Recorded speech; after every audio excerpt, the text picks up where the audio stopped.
In the beginning, God created the Garden of Eden. It was a beautiful paradise.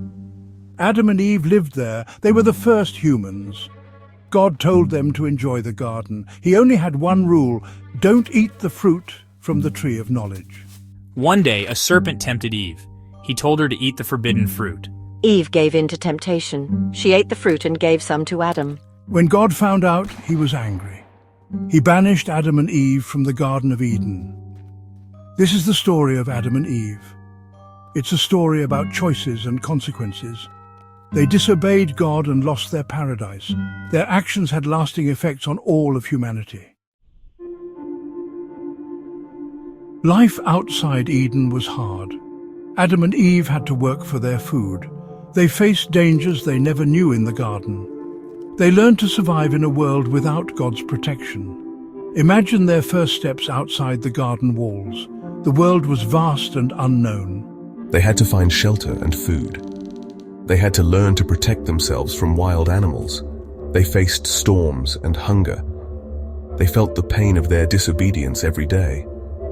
Adam and Eve had children. They taught their children about God. But they also passed down the burden of their sin. This sin separated humans from God. It brought suffering and death into the world.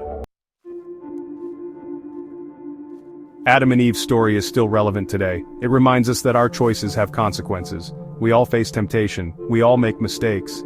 The story also shows us the power of forgiveness. Even though Adam and Eve sinned, God still loved them.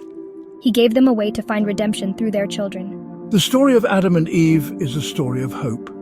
It tells us that even when we make mistakes, we can still find our way back to God. We can see echoes of Adam and Eve in the world today. Every time we face a difficult choice, we remember their story.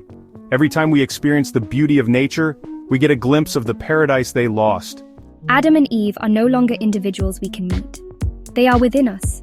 They represent the shared story of humanity. Their longing for paradise, their struggle with temptation, their love for their children. These are all part of the human experience. Their story reminds us that we are all connected. We are all part of something bigger than ourselves. And we all have the potential to create a better world for future generations.